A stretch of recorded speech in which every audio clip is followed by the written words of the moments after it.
아담과 하와는 하나님께서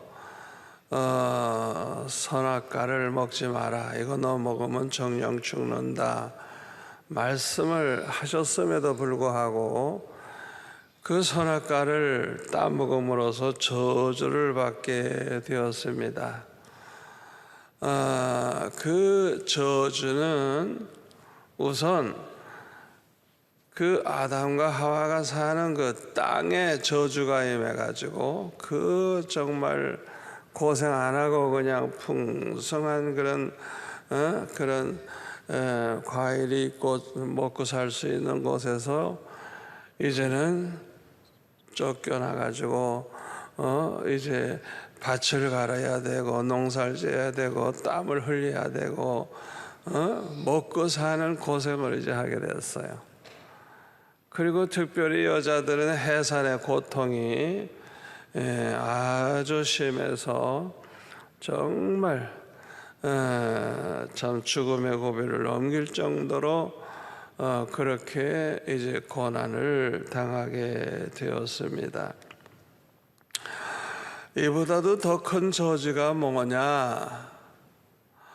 하나님을 떠나게 된 거예요. 그리고 하나님을 점점 잊어버리기 시작을 한 거예요. 그러니까 하나님을 몰라요. 사람들이 하나님을 몰라요. 그리고 하나님 없이 사는 인간들이 됐어요.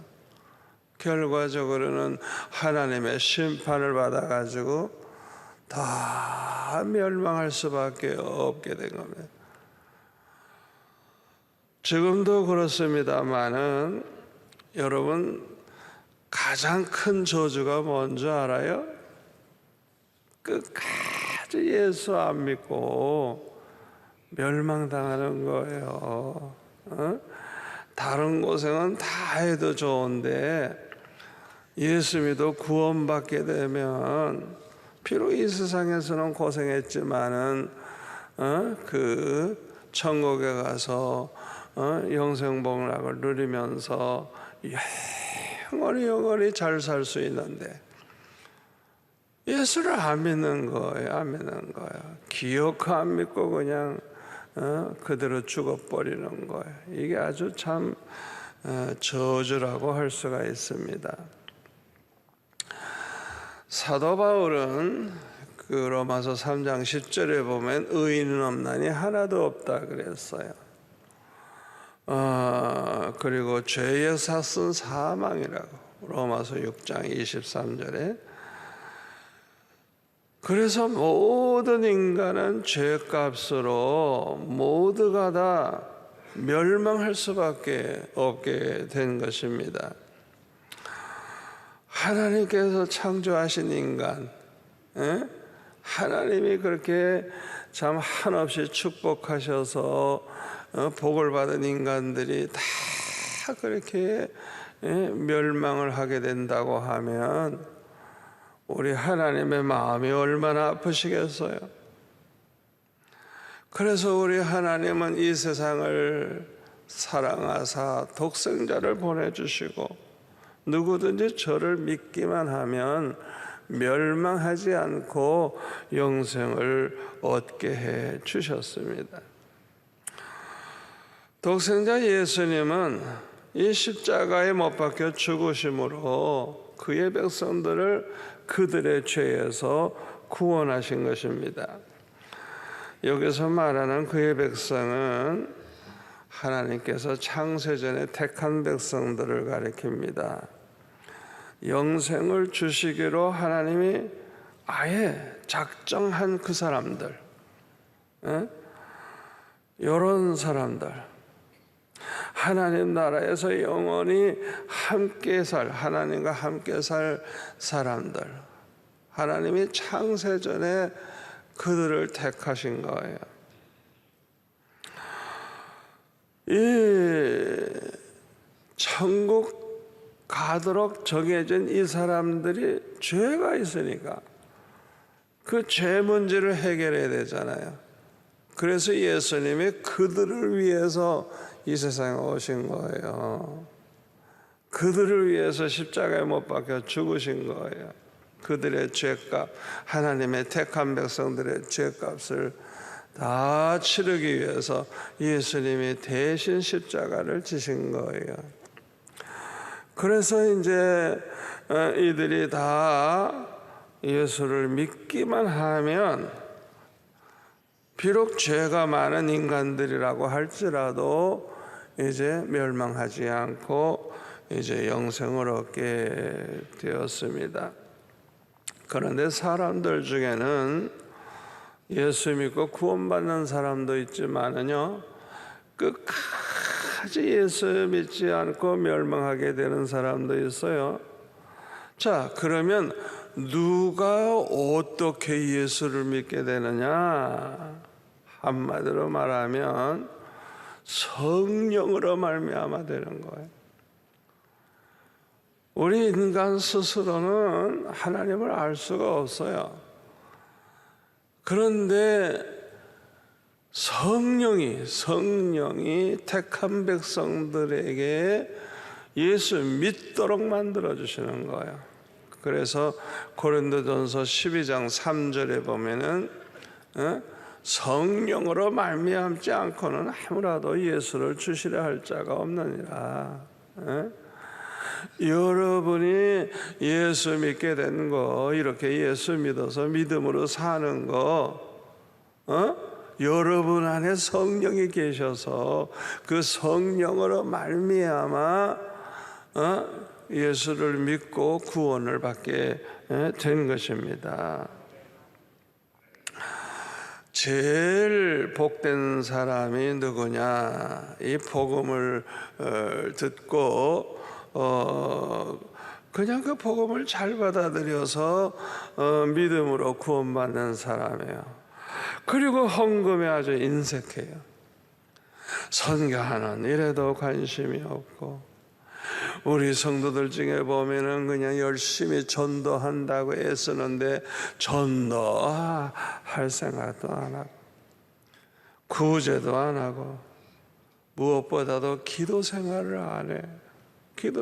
뭐 특별히 기도할 게 없어. 그저 감사합니다 그러면 끝나. 왜? 모든 게 다 잘 되니까. 잘 되고 편안하고 풍성하고 걱정이 없으니까 기도 생활도 안 해요. 여러분, 우리가 그렇게 될까 봐 부자 안 되게 하는 걸. 여러분들이 내 이 설교 듣고 정신을 바짝 차리세요. 이런 인간 안 되도록. 그러면 하나님이 안심하고 축복하세요. 그냥. 왜? 아무리 축복해줘도 겸손하고 그 모든 것 자기 것이 아니고 하나님의 것인 줄 알고 그저 하나님 앞에 아낌없이 바치고 하나님 기뻐하시는 일 하고 열심히 교회 나와서 그냥 새벽마다 나오고 낮 예배 저녁 예배 철야기도 나오고 그냥 기도 생활 열심히 하고 전도 열심히 하고 성교 열심히 하고, 우리가 딱 그런 신앙으로 그냥 딱 무장이 돼 있으면요, 하나님께서 안심하고 축복해. 안심하고 뭐 구할 필요도 없어. 그냥 생각만 해도 주시고. 왜? 그 삶 자체가 하나님을 아주 기쁘시게 해드리면서 사니까. 여러분, 그런 사람들은요 그렇게 뭐 몸부림쳐 기도 안 해도요 그냥 응답이 너무 빠른 거예요. 그냥 어떤 때는 아침에 생각했는데 그냥 한 10시쯤에 이루어지고, 그냥 희한한 거예요. 희한한 거예요. 여러분 모두가 다 그렇게 되기를 바랍니다. 또 죄 짓는 것이 습관이 돼가지고 자꾸 반복하는 사람도 있어요. 그냥 그 죄 짓는 게 습관이 돼가지고 그냥 자꾸 반복을 해. 전도서 8장 11절에 보면 악한 일에 관한 징벌이 속히 실행되지 아니하므로 인생들이 악을 행하는데 마음이 담대하도다. 잘못할 때마다 그냥 그 시간에 그냥 하나님이 쳐버리면 두려워서라도 어떻게 함부로 죄를 범하겠어요. 그런데 하나님은 그냥 속히 그렇게 징벌을 하시질 않아요. 회개할 기회를 주시고 기다리세요. 그게 하나님의 자비하심이거든요. 제일 어리석은 인간이 뭐예요? 얻어 터져야 정신 차리는 사람. 제일 지혜롭고 복 있는 사람 누구예요? 매 맞기 전에 깨닫고, 이렇게 설교 말씀 들을 때 깨닫고 미리 회개하고 미리 죄를 끊어버리는 사람, 그 제일 지혜롭은 사람, 복 있는 사람이에요. 밤낮 얻어 터져야 정신 차리는 사람.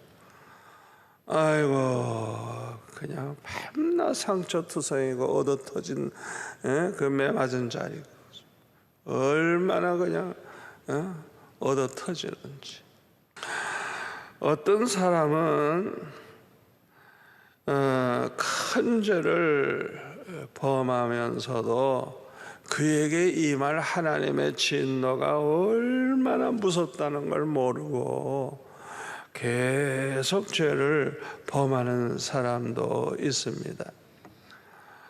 이럴 때 하나님께서는 사랑하는 자녀들에게는 반드시 징계를 하세요. 그걸 절대로 그들은 내버려 두질 않아요.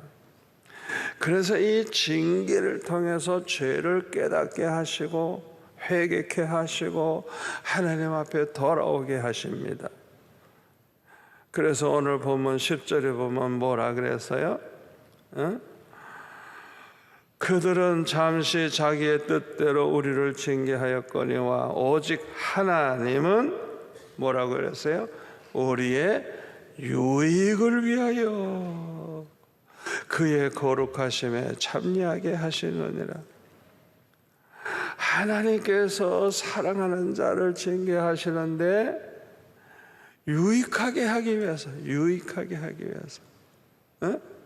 그 징계가 우리에게 손해를 주는 게 아니라 많은 유익을 주는 거예요.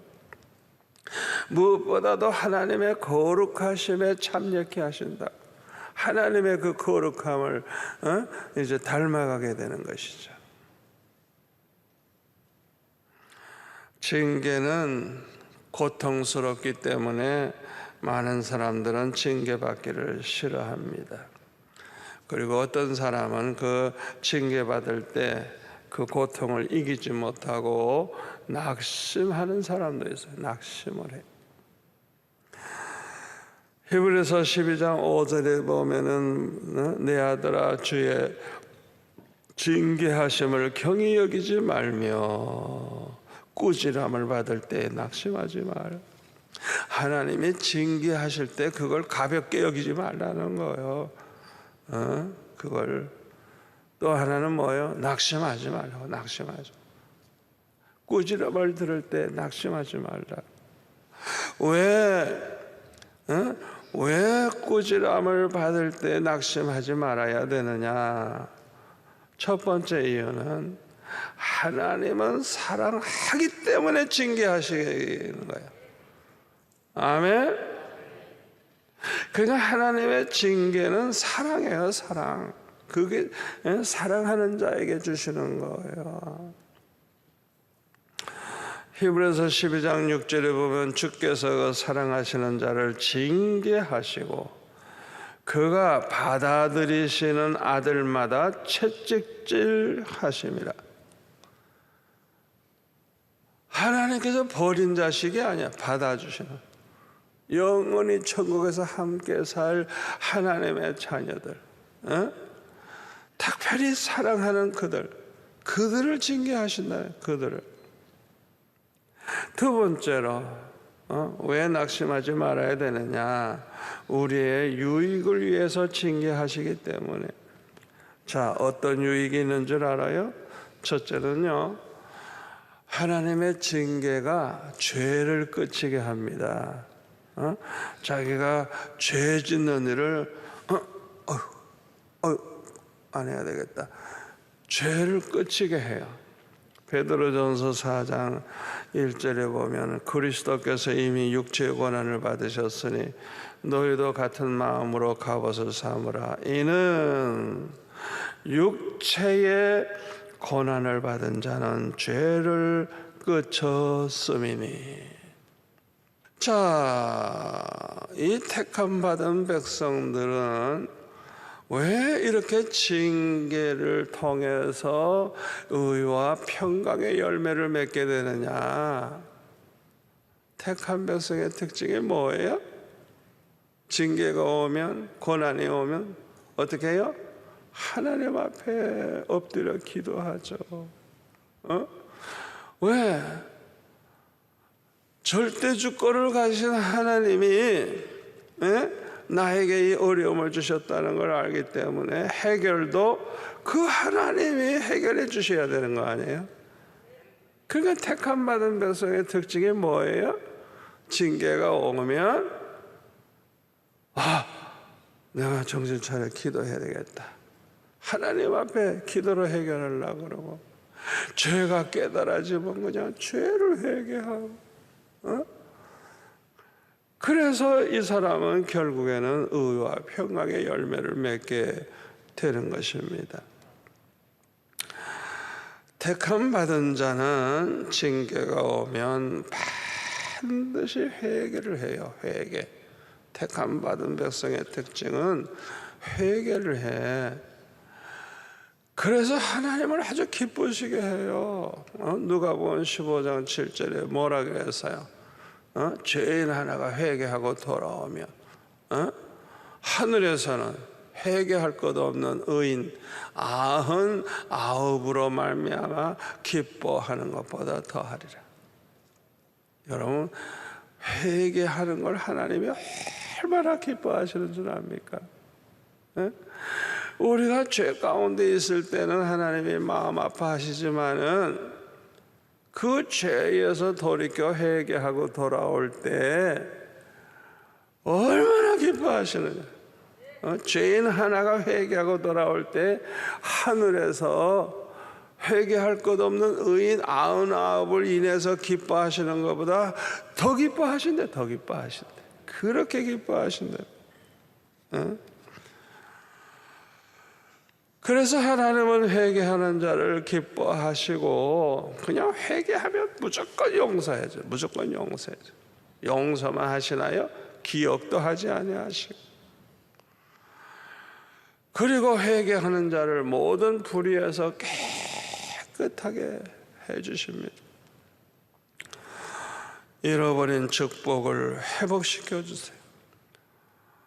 죄 가운데 있을 때 그냥 얻어 터지기도 하고 사업이 망하기도 하고 그냥 많은 거 잃어버리기도 한데, 아니 회개했다고 하나님이 그 모든 거 잃어버린 걸 다 그냥 갚아주셔가지고 회복이 되게 하시는 거예요. 요엘서 2장 25절 내가 전에 너에게 보낸 큰 군대 곧 메뚜기와 느치와 황충과 팥종이가 먹은 횟수대로 너에게 갚아주리라.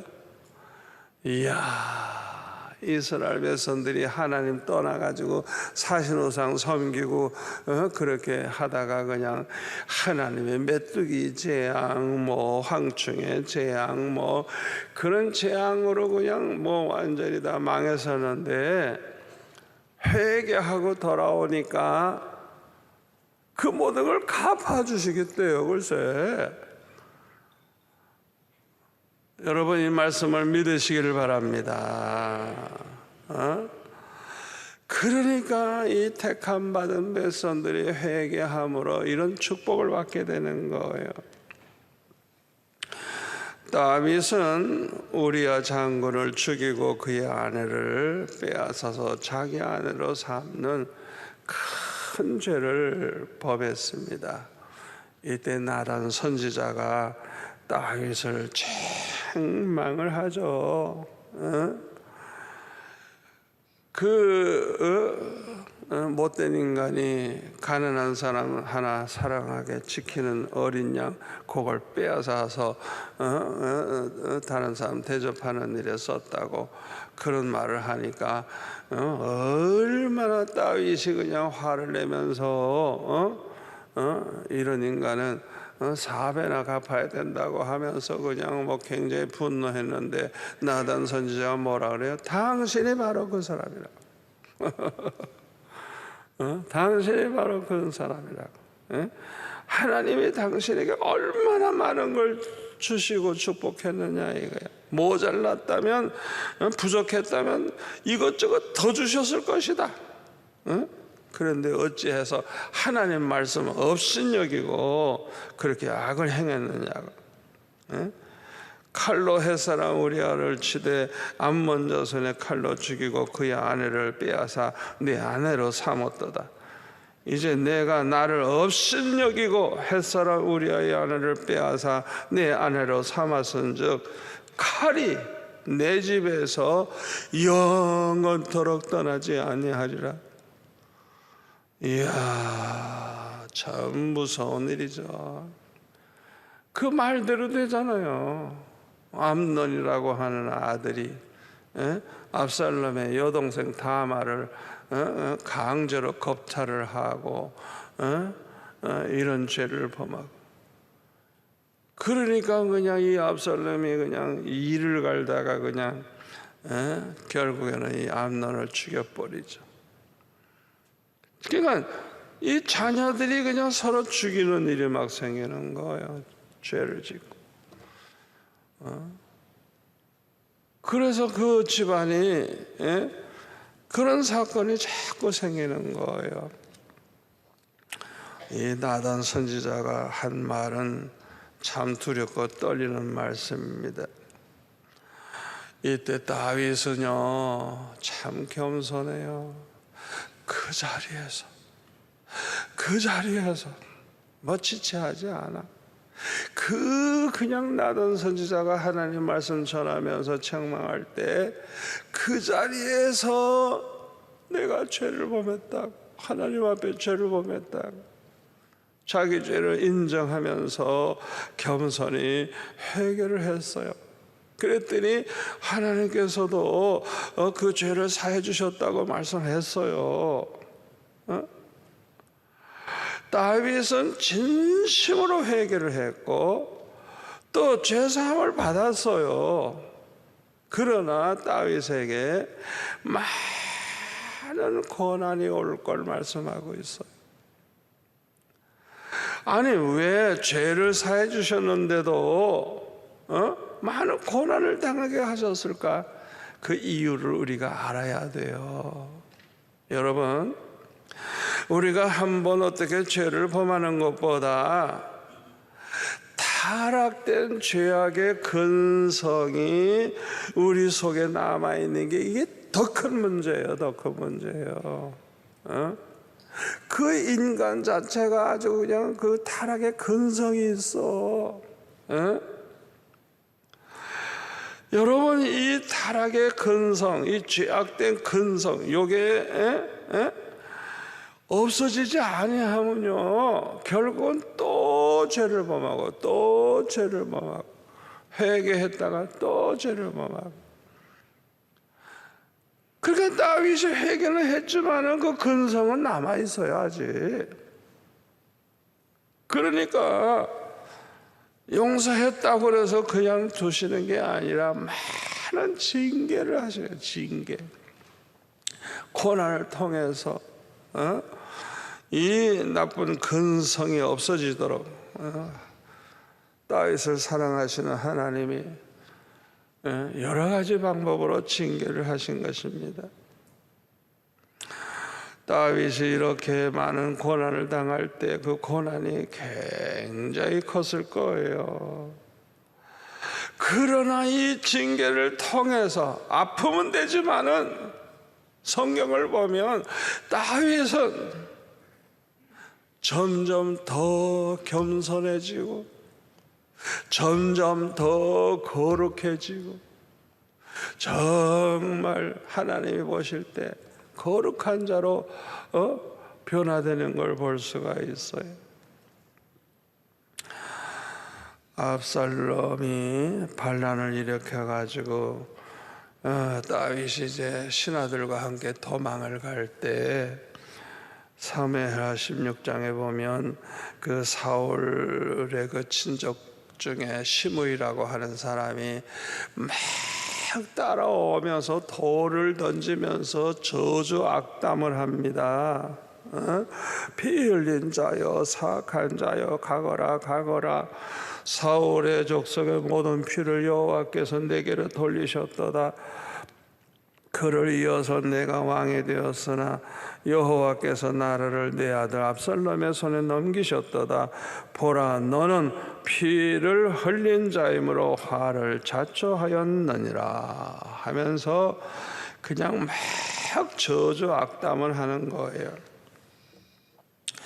이때 수라의 아들 아비새가 그냥 저거 당장 가서 죽여버리겠다고. 그때 뭐라고 말합니까? 수라의 아들들아, 내가 너희와 무슨 상관이 있느냐? 그가 저주하는 것은 여호와께서 그에게 다윗을 저주하라 하심이니 내가 어찌 그리하였느냐 할 자가 누구겠느냐 하고, 또 다윗이 아비새와 모든 신하들에게 이르되 내 몸에서 난 아들도 내 생명을 해하려 하거든 하물며 이 베냐민 사람이랴. 여호와께서 그에게 명령하신 것이니 그가 저주하게 버려두라. 혹시 여호와께서 나의 원통함을 감찰하시리니 오늘 그 저주 때문에 여호와께서 손으로 내게 갚아주시리라. 이야, 참, 이 다윗이 이렇게 성자 같은 정말 거룩한 하나님의 종으로 변화되는 걸 볼 수가 있어요. 결국 다윗은요, 참 축복을 많이 받았어요. 첫째로는 열왕기하 15장 5절 말씀대로 우리아의 일 외에는 평생 하나님 앞에서 정직하게 살았다고 성경에 기록될 수 있는 그런 사람, 한 가지 사건 빼놓고는 평생, 그리고 하나님께서 명하신 일은 어긴 일이 없었다. 성경이 그렇게 다윗을 인정하는 거예요. 두 번째로는 사도행전 13장 22절 23절에 보면은 이새의 아들 다윗을 만나니 내 마음에 합한 사람이라, 내 뜻을 다 이루리라. 하나님의 마음에 꼭 드는 사람이라는 거예요. 자, 그 많은 고난, 그 많은 징계를 통해서 결과가 이렇게 된 거예요. 그러니까 이 다윗도 죄악의 근성이 남아있다면 또 죄를 범하고 또 죄를 범하고 또 그럴 수 있는데, 그 징계가, 그 고난이 그로 하여금 더 하나님 앞에 부르짖게 하고 그러다 보면 은혜 받게 하고 점점 더 하나님 앞에서 정직해지고 또 아주 하나님의 마음에 합한 사람으로 변화가 되는 이런 축복을 받았습니다. 야곱의 11번째 아들인 요셉은 야곱이 가장 사랑하는 아내 라헬을 통해서 낳은 아들이죠.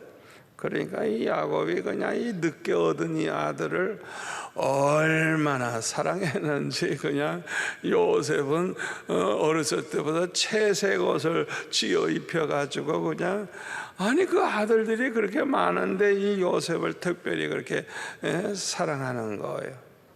그러니까 자연의 시기 질투가 생기죠. 아버지가 자꾸 요셉만 저렇게 하니까 형들이 얼마나 화가 나겠어요. 더군다나 요셉은 어떤 버릇이 있었느냐, 형들이 잘못한 거 있으면 아버지한테 가서 고자질을 해. 형들이 이렇게 했어요, 이렇게 했어요. 이야, 그러면 그냥 야곱이 그냥 그 아들을 불러다가 야단쳤겠죠. 그러니까 이게 얼마나 얄미워요. 요셉이 고자질을 자꾸 하니까. 그러니까 형들은요, 요셉을 얼마나 미워해서요? 아주 죽이고 싶을 정도로 미워했어요. 아주 죽이고 싶을 정도로. 그냥 저거 그냥 죽여버려야죠. 그런 마음이 생길 정도로 그렇게 미워했어요. 자, 이 요셉의 문제가 뭡니까? 첫째가 교만해요. 교만. 자꾸 형들을 판단하고 정죄하고 이렇게 잘못됐다 자꾸. 여러분, 우리가 이거 조심해야 돼요. 우리도 모르는 사이에 그런 습관이 있는 거예요. 자기가 잘못된 건 생각 안 해. 다른 사람만 보고 아이고 저 사람 저거 잘못됐다, 아이고 저 사람 고약하다, 자꾸 이렇게 다른 사람을 판단하고 정죄하는 거, 이게 보통 교만한 행동이 아니에요. 아주 하나님이 이거 미워하시는 겁니다. 그래서 야고보서 4장 11절 12절에 보면 뭐라 그래서요? 형제들아 서로 비방하지 말라. 형제를 비방하는 자나 형제를 판단하는 자는 곧 율법을 비방하고 율법을 판단하는 것이라. 내가 만일 율법을 판단하면 율법의 준행자가 아니요 재판관이로다. 입법자와 재판관은 오직 한 분이시니 능히 구원하기도 하시며 멸하기도 하시느니라. 너는 도대체 누구이기에 이웃을 판단하느냐? 네가 무슨 하나님이라도 되냐? 아이고, 이 야고보 사도가 그냥 이 교만한 사람에게 책망하는 거예요. 근데 저부터도요, 그런 죄를 많이 보면서요, 그게 죄라는 것도 모르는 거예요. 내 죄는 생각 안 하고 남을 자꾸 판단하는 거예요. 근데 이 요셉이 그 형들을 자꾸 판단하고 아버지한테 고자지라. 더군다나 그 꿈을 꾼 이야기, 형님들의 곡식단이 자기 앞에 다 절을 하더라고. 해와 달과 별이 다 자기한테 절을 하더라고 하면서 꿈 얘기를 했죠. 그러니까 그냥 얼마나 형들이 가뜩이나 미워하고 있는데 그런 소리 하니까 그러면 네가 우리의 왕이라도 되겠느냐고 막 그냥 욕을 하죠. 이렇게 이 요셉의 행동 자체가 미움을 받게 되는 거예요. 미움을. 요셉이 아무리 훌륭해도요, 이런 태도를 가지면 미움을 받게 돼요. 그래서 다른 사람과 이 연합이 되지 않아요. 더군다나 자꾸 고자질하는 법, 남의 잘못을 이제 다른 사람에게 일러 바치는 것. 이러면요, 그 사람과 원수 됩니다. 원수 되는 거예요. 아주 죽이고 싶은 원수. 이게 요셉의 아주 잘못된 그런 결정적인 허물입니다. 이런 사람을 하나님은 크게 쓸 수가 없어요. 그러니까 하나님께서 사랑하시는 요셉을 징계 안 할 수가 없는 거예요. 징계가 필요한 거예요. 그래서 어떻게 됐습니까? 형들이 그 요셉을 죽이려고 했죠. 그러다가 죽이지는 않고 웅덩이에 이제 집어넣어놨는데 그 아무것도 없는 웅덩이에 계속 있으면 굶어 죽는 거죠. 그러다가 노예로 팔아버리죠. 그 당시 노예라고 하는 것은 소나 말 같은 가축과 같은 재상 목록 중에 하나예요. 사람인데 사람으로 취급 안 해요. 노예는 그저 마음대로 주인이 자기 하고 싶은 대로 하고 부려먹고 싫으면 죽여버리고 아니면 팔아버리고 물건이에요. 그냥 물건. 노예는 그러니까 그렇게 특별히 사랑을 받던 이 요셉이 그냥 아예 그냥 그렇게 그냥 낮아진 것이죠. 이 요셉이 노예로 팔려서 애굽으로 갈 때 시편 105편 17절 이하에 보면 이렇게 기록하고 있습니다. 그가 한 사람을 앞서 보내셨으며 요셉이 종으로 팔렸도다. 그의 발은 착고를 차고 그의 몸은 쇠사슬에 매였으니. 참 이 시편에 짧게 기록이 되어 있지만 상상이 되죠. 상상. 그러니까 도망갈까봐 그냥 쇠사슬로 그냥 묶어가지고 질질질질 끌고 가는 거예요. 애국까지 걸어가는 거예요. 끌려가는 거예요. 완전히 짐승 취급받는 거예요. 하나님이 그렇게 요셉을 이렇게 징계하셔서 단련하신 거예요. 그러면 그 당시에 요셉이 얼마나 고통을 당했을까 능히 상상할 수가 있는 거예요. 요셉은 이 고난을 거치는 동안에 변하여 새 사람이 되는 걸 볼 수가 있어요. 첫째로는 하나님이 요셉과 함께 하심으로 범사에 형통했다 그랬어요. 하나님이 함께 해주시는 복은요, 믿음의 조상 아브라함과 이삭과 야곱이 받은 복이에요. 언제나 하나님이 함께 해주셨어요. 여러분들도 이 축복 받으시기를 축원합니다. 언제나 하나님이 함께 해주시는 거예요. 전지전능하신 하나님, 절대 주권을 가지신 하나님이 함께 해주시는 이 복. 그런데 하나님이 이렇게 함께 해주심으로 모든 것이 형통했대요. 요셉이 하는 일은 잘돼, 뭐든지 잘돼. 이게 얼마나 큰 축복이에요. 아니 그동안에 무슨 일이 있었기에 요셉이 이렇게 하나님이 함께 해주시는 복을 받는 사람으로 되었을까요? 아마 기도 많이 했을 거예요. 그냥 쇠사슬에 묶여가면서도 하나님 앞에 얼마나 기도했겠어요. 또 그동안 형들의 마음을 아프게 했던 거, 그 형들의 입장을 생각해 볼 때 얼마나 화가 났을까. 자기 잘못도 생각하면서 회개도 철저히 했을 거예요. 여러분, 누구든지 이 요셉과 같이 하나님 앞에 회개하면요, 하나님은 죄사함만 받게 하지 않아요. 사도행전 2장 38절 말씀대로 성령의 선물을 보내주세요. 아멘.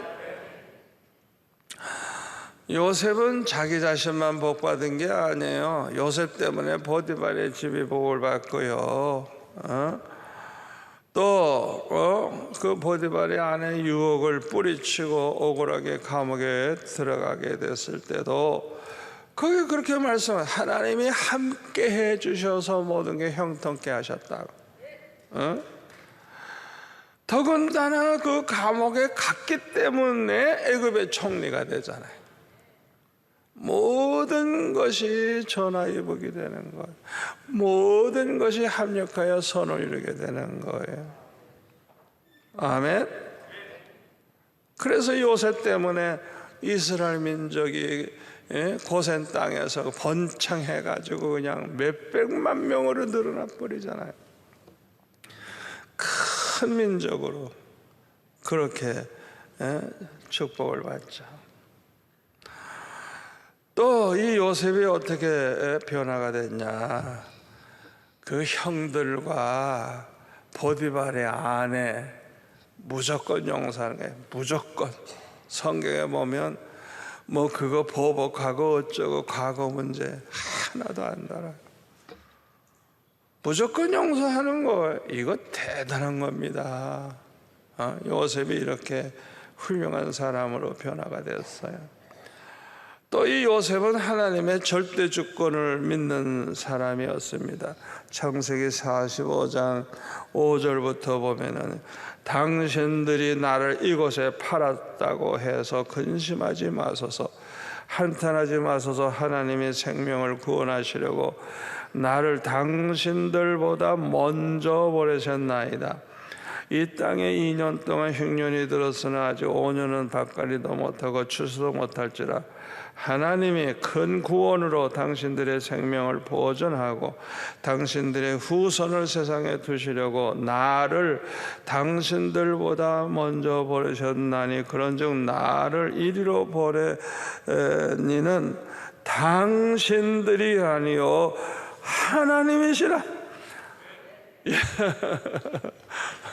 그러니까 용서할 수 있는 거예요.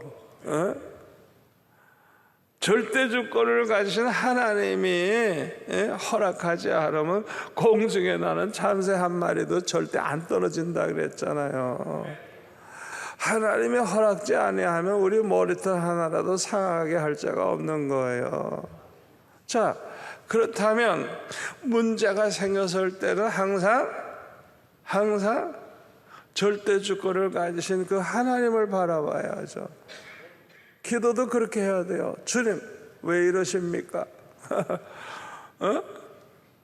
하나님이 허락하지 않으면 그런 일이 안 일어나니까 하나님 앞에 기도해야 돼요. 하나님 앞에 따지고. 그래서 하나님과 해결을 해야 돼요. 그러면 다 해결되는 거예요. 아멘. 그러니까 이 요셉은 하나님의 절대 주권을 믿기 때문에 형들이 날 판 게 아니래.